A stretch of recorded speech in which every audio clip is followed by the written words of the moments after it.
Alright, sup everybody, welcome back to the Path of Rage and our ongoing weekly Star Citizen coverage on Tuesday. We got a lot to go over, as seems to be the case with this. There's a lot going on in the Star Citizen world.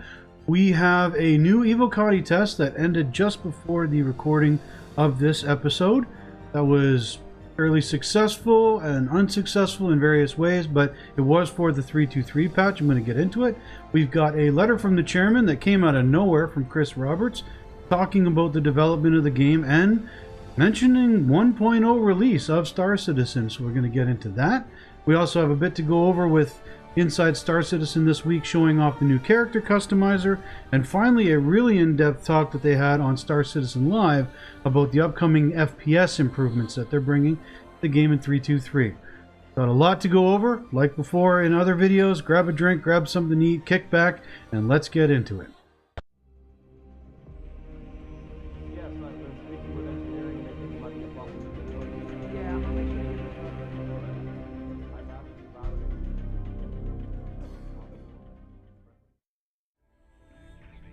First things first, we're going to get into the recent Evocati test that I just exited out of. We are having a testing feedback of stability, the character customizer revamp, which is actually quite impressive, the EVA Tier 2 system, which I put a lot of testing into, and I'm actually really kind of happy with how that's going.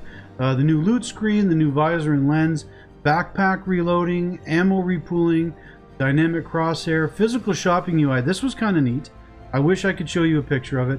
And server crash recovery.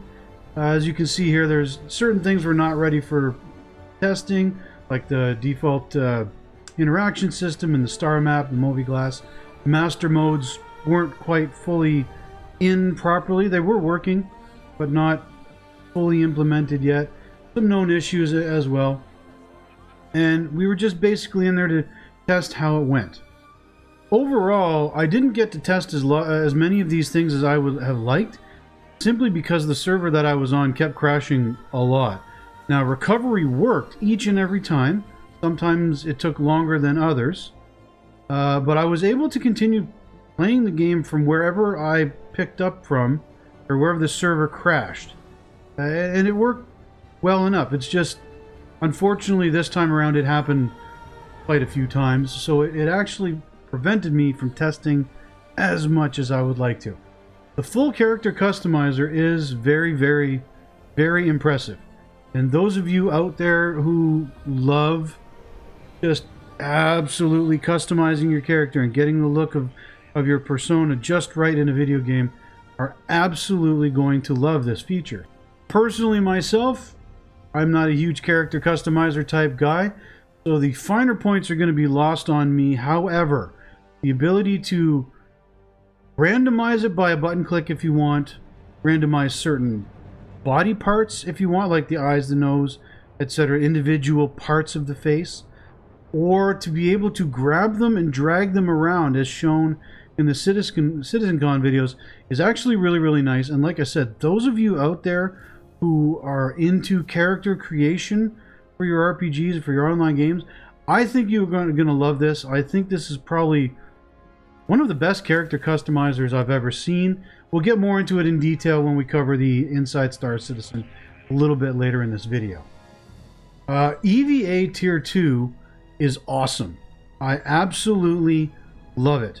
One of the biggest changes that you'll notice right away, aside from how your character is positioned in that Iron Man, Superman flying pose, is the fact that you keep going in the direction you were going, even when you stop holding down the button.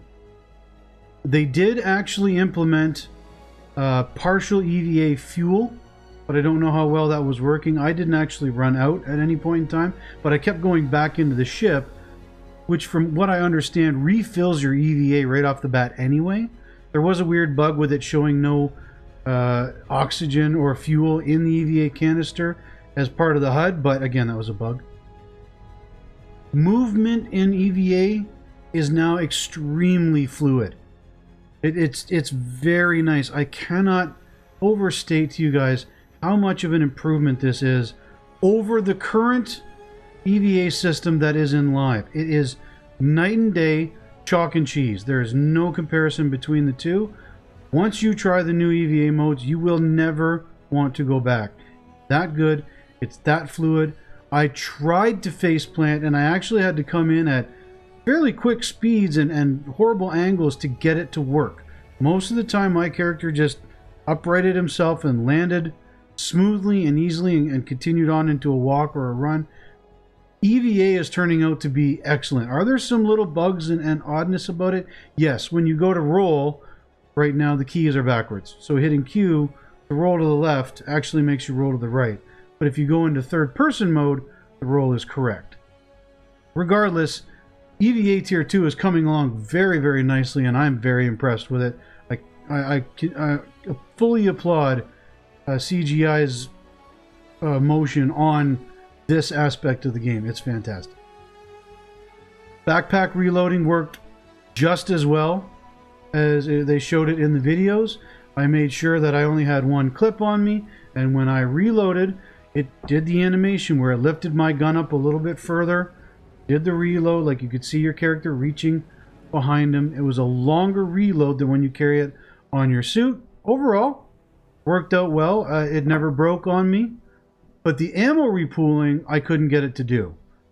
Either my game session was bugging out, hotkey was bugging out. Others in the Evocati test chat said it was working for them, so it might have just been my experience in the PTU. Maybe because server 30 that I was on was crashing and recovering so much, I don't know. But for me, ammo repooling wasn't working yet.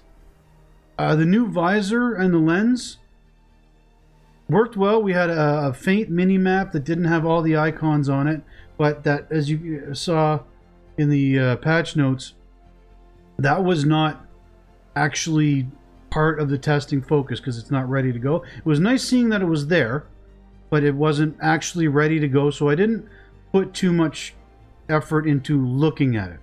It rotated, it showed me roughly where I was, but it didn't show like you are here, or an arrow for the player icon. Again, it wasn't finished, it was obvious, but the visor itself, the updates look good. It's clean. It's out of the way. It unfortunately, between the visor, the new quantum display, and the current UI of the Cutlass Black, those three put together are an absolute unholy abomination of a mess. But again, they're not designed to work together. The helmet HUD itself, pardon me, is nice. It looks good. Again, it's clean, it's simple. I had no problems with it. The dynamic crosshair works exactly as you expect it did, with what you've seen in the videos that they've put out before. If you took your helmet off, there was no dynamic crosshair.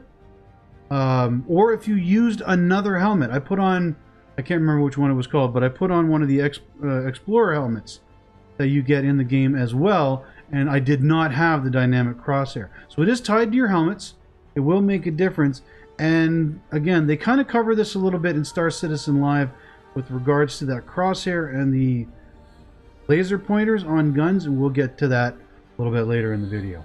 Now, the one thing that they mentioned here in the notes was the physical shopping UI. Now, this is something they've added new.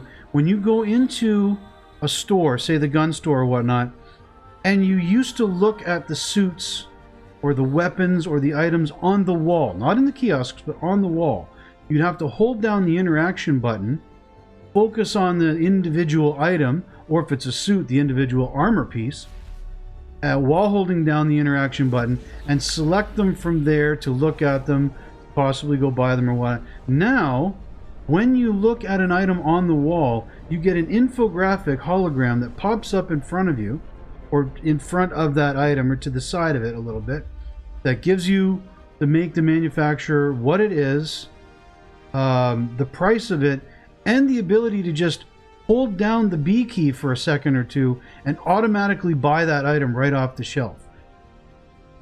It's a small thing to be added, but I cannot tell you how nice it was. Just, I see the gun that I want right there on the wall. I don't have to go to the kiosk, cycle through all the things, find the one I want, buy it, add it to my inventory. Nope. I can just go right up, hit B, it goes automatically to the default inventory area that you had set, and then you equip it like you would normally in your inventory and go from there. It just takes out a step. It's a nice clean interface, and I actually liked it a lot. I don't find it too intrusive. Other people in the Evocati chat didn't like it. Didn't like the fact that it was popping up or whatnot, and I don't know if that's a feature you'll be able to turn on or off, but from what CIG has said, I think so. We'll have to see on that one. I did not, unfortunately, get a chance to try out the new FPS looting screen. Because of the server crashing issues and when it happened to me and how often it had and whatnot, in my own time, being able to be in that test, it was only a 4-hour test and then it was over. I actually never got to engage the new loot UI from a dead enemy or whatnot. I wish I could have. I kept trying to do it, but it just never happened. I never got to that point.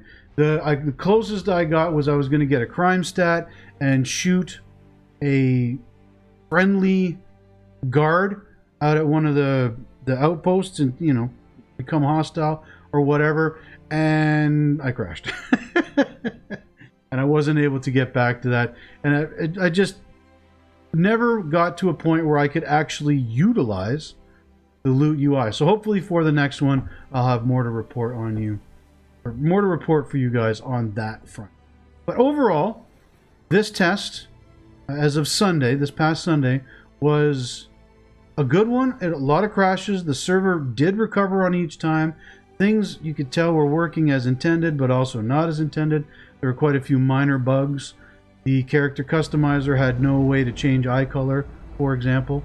But it was, for the most part, I think it was a decent test, and I know the devs in the Evocati chat were saying that they were getting a lot of data flowing in, so, you know, mission succeeded.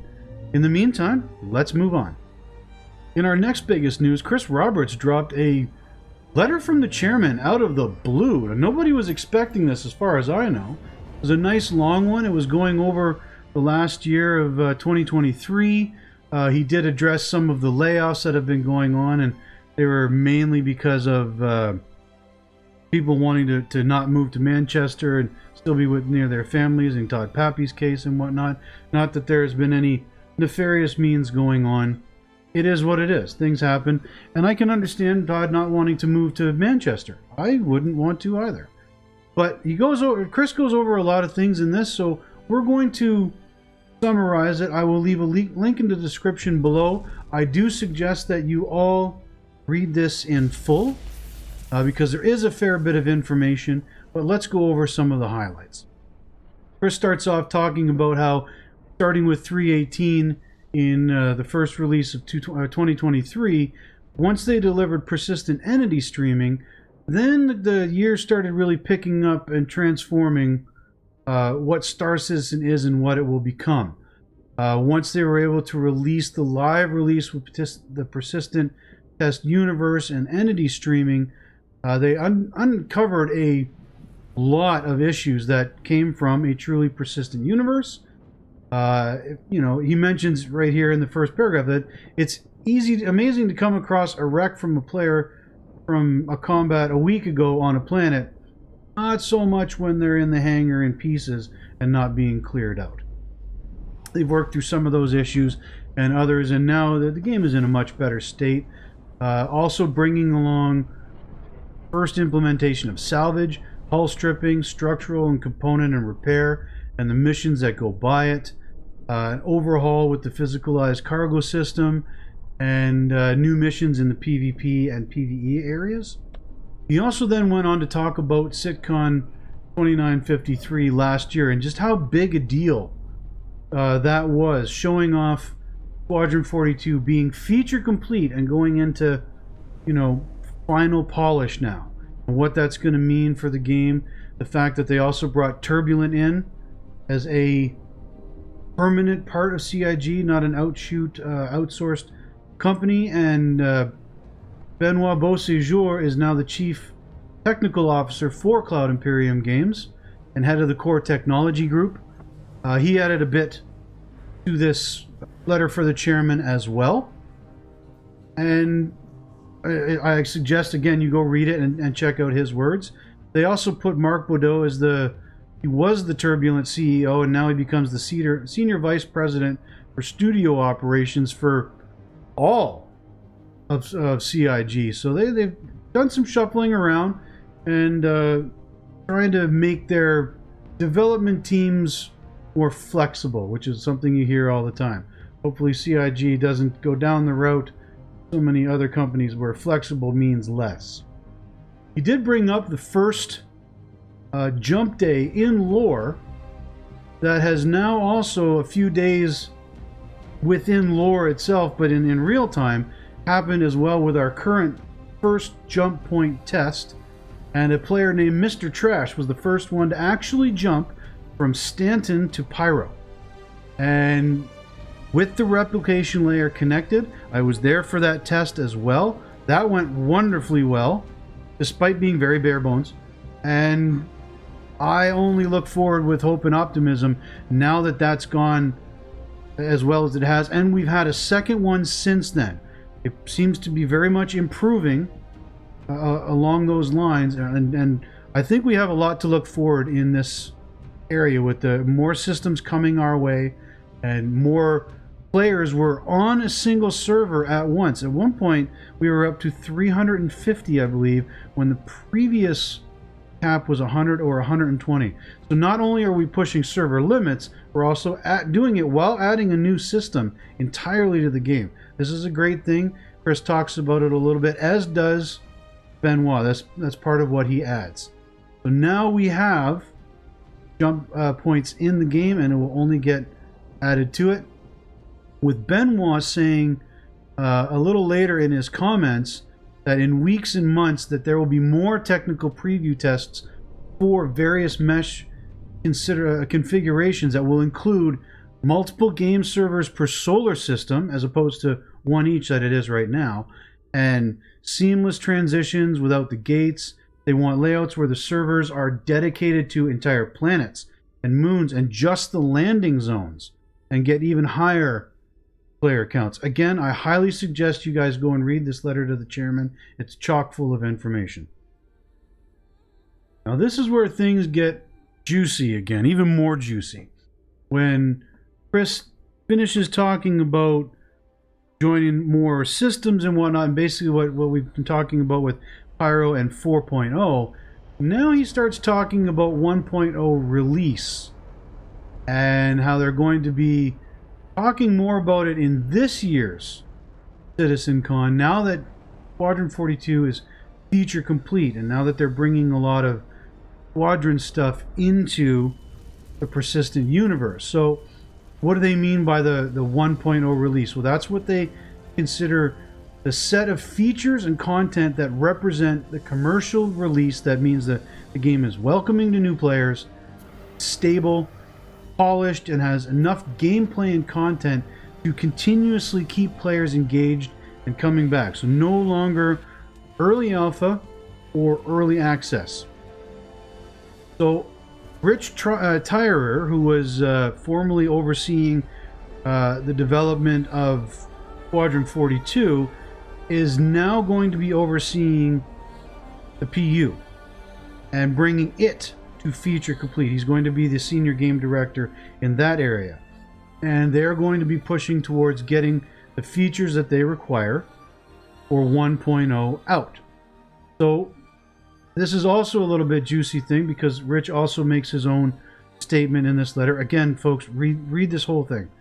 But he says going forward that every intention is to move themselves closer to bringing all the Squadron stuff over to the PU, but also rounding out features like base building and crafting and whatnot to actually bring out the 1.0 experience.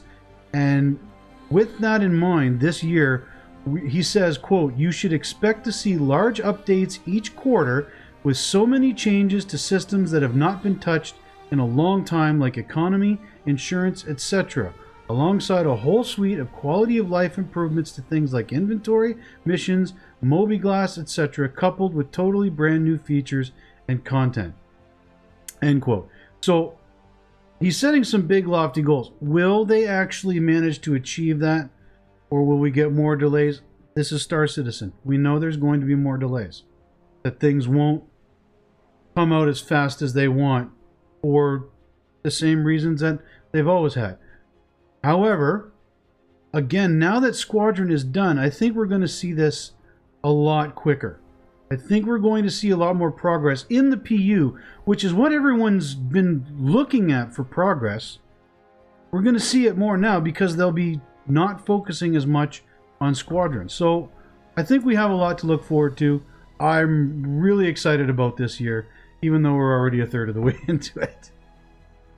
At the end of the letter, Chris does acknowledge the journey to making Squadron 42 and Star Citizen has been much longer than they were anticipating. I think we can all agree with that. But that the end is getting closer. The multiple devs have said throughout various interviews, even since this letter came out, that they have plans for developing Star Citizen for the next 10 years and beyond, so long as people are still playing it. I think this has a chance to be one of those games that just continuously evolves and becomes a staple of the gaming industry if they handle it right. And again, it's been a long time coming, but I would rather them take the time and knock it out properly than rush it and have a game that we're all disappointed in. He also mentions the fact that we currently have a lead up to Invictus launch week in May. And right now, there is Operation Overdrive going on, which is a series of missions that players can do, that once you finish them all, and it will take some teamwork for some of them, it's definitely fighter-based, but you will be able to upgrade a FC Hornet to an F7A, an F7C Hornet to an F7A military exclusive Hornet, once you complete this Operation Overdrive or Overdrive Initiative set of missions. The thing that I don't like about it is you have to already own the F7C. You have to have paid money for it. You can't get this upgrade or a rental or anything like that. You'll get the upgrade, but you won't be able to use it if you haven't purchased the ship already. You'll have fun playing the missions, but keep that in mind before you jump in and do a series of some rather difficult mission steps as well. Fun as hell, don't get me wrong. Don't do so expecting that you will earn yourself a free ship. That is not the case. You will earn yourself a free upgrade to a ship you've already bought if you have. Anybody who's watched any of my admittedly new Star Citizen coverage to this channel knows that my recommendation is absolutely do not buy more than the starter ship. I cannot stress this enough. I'm beyond tired of the arguments that it's Scam Citizen and you have to buy ships to win. No. Buy a $45 package, no more. You don't need anything else. If you want to buy more to support the project, great. But I personally think that buying $200 spaceships in a game that's not released yet is not the wisest use of my money. So this initiative doesn't really do me any good. Apart from the fun, admittedly, of playing these missions. It is worth it for that. But again, folks, set your expectations. You will not be unlocking a new free ship by completing it. You must have purchased the ship already to use this free upgrade.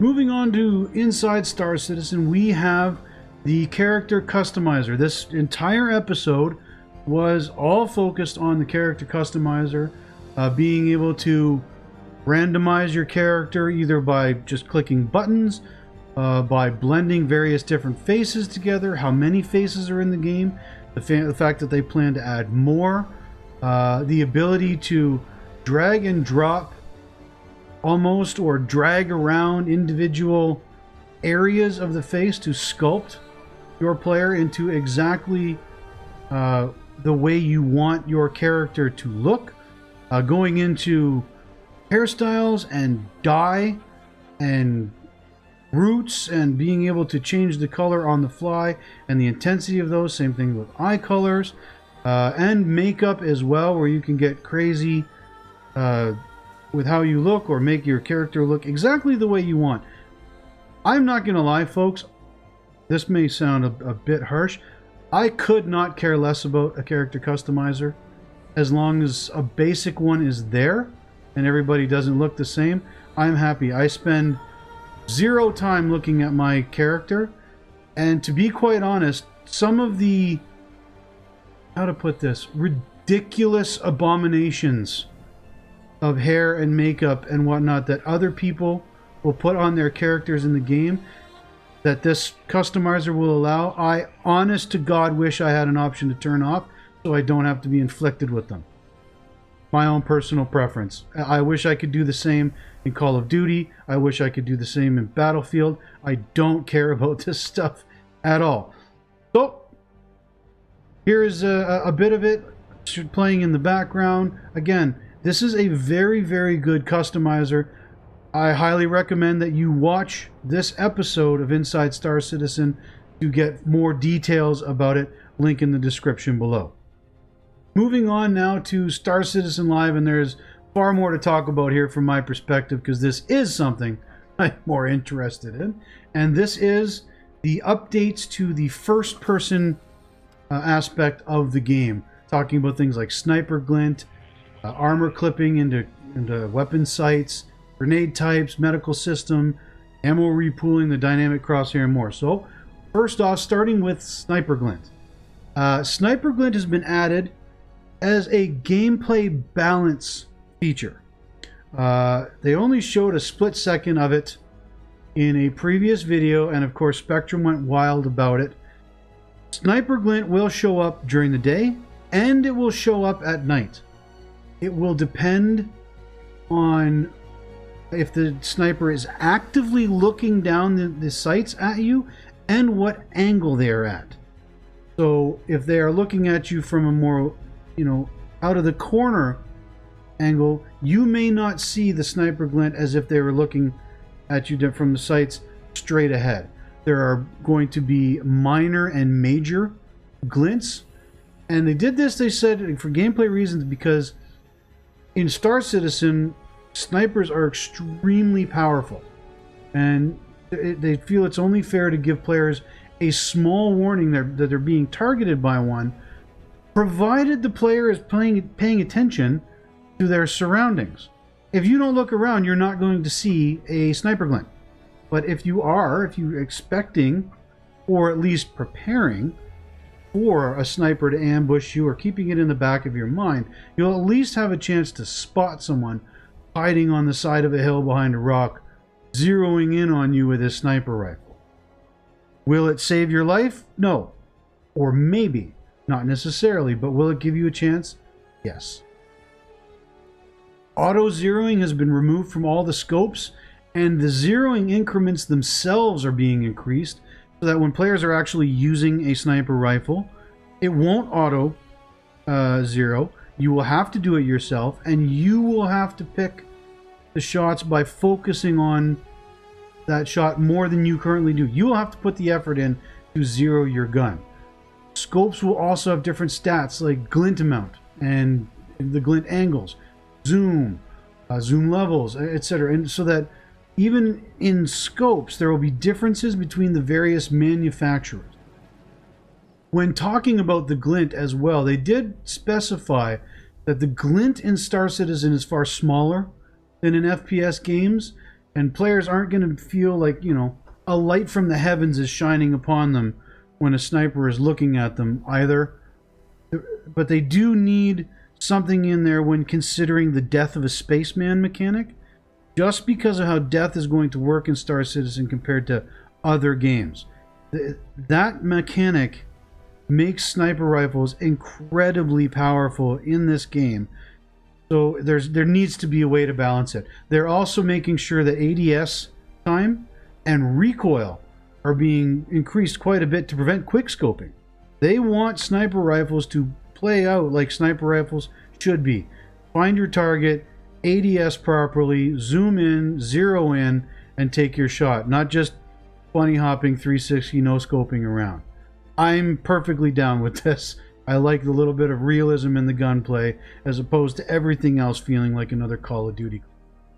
When asked about armor clipping into weapon sights, They said that that is currently being looked into with a temporary fixed plan for 323, with a more permanent solution coming further down the line.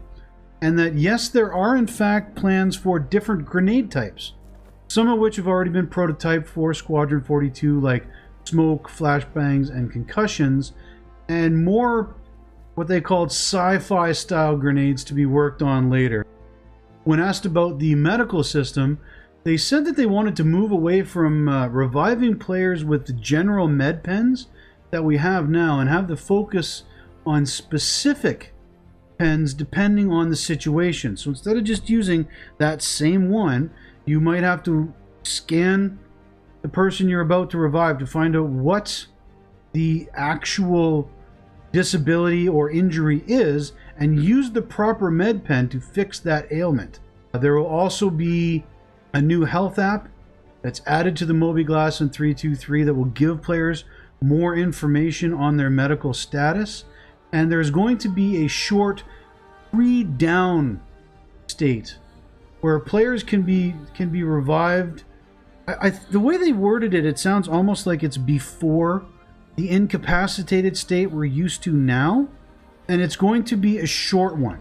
They didn't give any kind of reference as to how short will be, but they did say it several times. It will be a short pre-down state where players can be brought back with the pens or whatnot. We'll have to see how this goes. I found that a little bit unclear, and I'm certain more questions are going to come up about that on Spectrum if they haven't already. Ammo repooling was gotten into as well, and it will be limited to each type of weapon ammo at one time. So if you have LMG ammo that needs repooling, and assault rifle ammo that needs repooling, and pistol ammo that all need repooling into magazines, it will only do so with one of those ammo types at a time. There's currently no way to do them all at once. That may come later down the road, but for now it is limited only to one type of ammo at a time. Also, players will have to be in possession of the gun the ammo goes to in order to repool, because apparently the way it works right now is even if you don't have the weapon equipped or on your back, if you got it on your back, your character will pull out the gun to go through the animation for repooling the ammo until it's finished. If you don't have the gun in your hand or on your back, the animation won't play and you can't repool your ammo. This is going to change in the future, obviously, folks, but this is tier 0, tier 1 for how it is right now. They did mention also that repooling for laser weapons works exactly the same way for the current time being, with ideas being discussed for later development, like possibly having laser cartridges recharge somehow instead of over time, instead of being repooled like a ballistic weapon. But for right now, it's the same for both lasers and ballistic weapons and plasma weapons, that the couple that we do have in the game. They did also mention that both normal reloading and repooling will be cancelable as needed with certain movements, certain actions. They mentioned force reactions will do it. Being hit hard enough by another enemy will do it. Certain movements like crouching or moving will stop the animation for reloading and repooling. So there is that. At least you're not stuck into a long animation when you don't need to be. They also said that they're discussing various ammo types beyond laser, ballistic, and plasma, which are, again, all in the game currently, with ideas for wilder, again, quote-unquote, sci-fi styles of ammo similar to grenades being discussed for much future development, but nothing is currently in the pipeline for anything like that. When asked about laser attachments and the dynamic crosshair, the devs noted that these attachments will still definitely have uses, as only combat helmets will be displaying the dynamic crosshair. Players using an engineering or exploration helmet, for example, might want to equip a laser pointer to any guns that they have in order to see where they're aiming a bit better in hipfire and whatnot. I can confirm that this is how it was working in the current beta Evocati test for 323. It's one of the first things I did was put a laser pointer on a gun with a non-combat helmet. I did not have the dynamic crosshair, and I definitely had the red dot that the laser pointed out on the environment in front of me, just like we all said. It's not as easy to see as the crosshair, obviously, but it does work, and it does show that, yes, there is a point to having these, because only combat helmets, again, will have the dynamic crosshair. I think this is a fantastic middle ground. I don't want that crosshair on at all times, but having it on a combat helmet actually makes sense. I'm okay with this. I think it's working perfectly fine.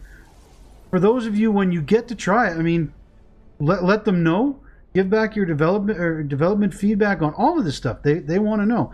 And from what you've seen in the videos and the trailers, even what I've got showing up here, sound off in the comments below. I want to know what you guys think of all these features coming to 323. How they sound to you, especially if you have played Star Citizen, how they compare in your mind to what you have available right now.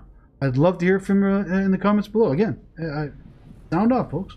They were also asked if items on the player, such as guns or ammo, grenades, might explode when shot.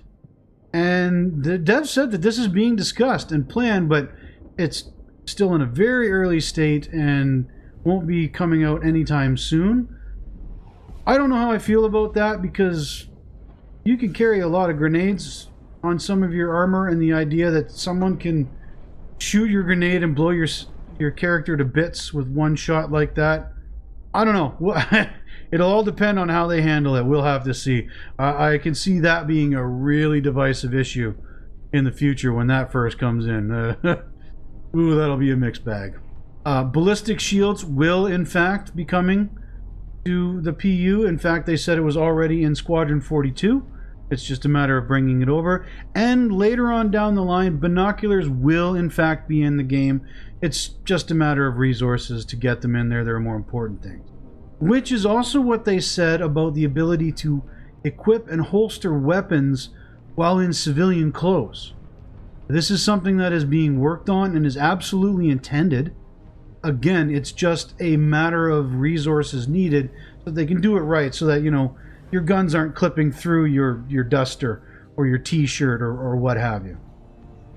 Thanks to a mix of visual and actual recoil, the changes some of that they've talked about with the guns, all of the guns will have like a unique recoil pattern now.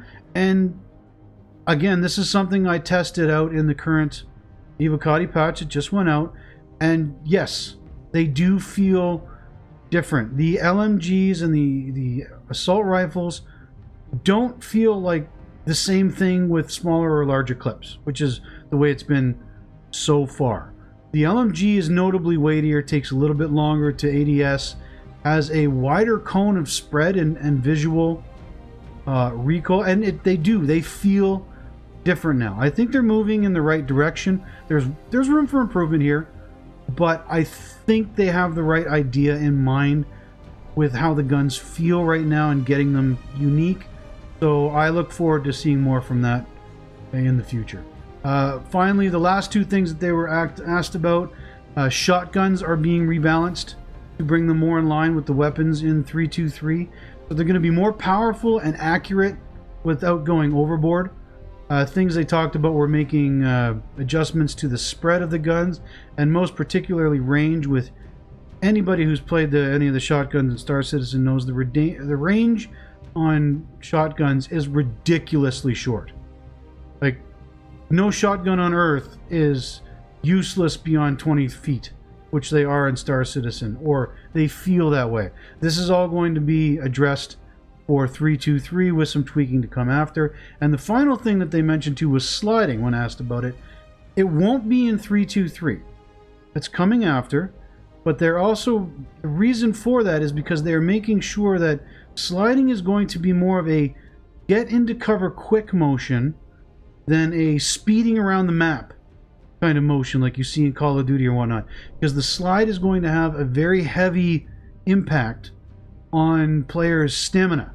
You will not be able to just run slide, run slide, run slide, run slide. It's going to be an option that you choose to make when needed to get out of a bind, not a movement type of buff. And there you have it, folks. We are finished with this roundup of info for Star Citizen for the previous week. I hope you enjoyed that. I would love for you guys to get involved in the comments below. Let me know your thoughts on anything about this game. I'm not going to lie, I do playthroughs on other games as well. This game is my jam. I'm looking forward to this more than any other game ever, quite honestly, and I really want to get to know what you guys in my small but growing community think about Star Citizen, about what you hope for this game, about what you think this game will be able to pull off. Not pull, anything at all. I'd love to hear from you in the comments below.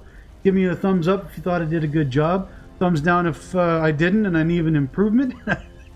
And, you know, help me beat the YouTube algorithm by subscribing if you're new and helping me to grow the channel. I do appreciate it. And until next time, I've been Rage at Games, and I will see you in the verse.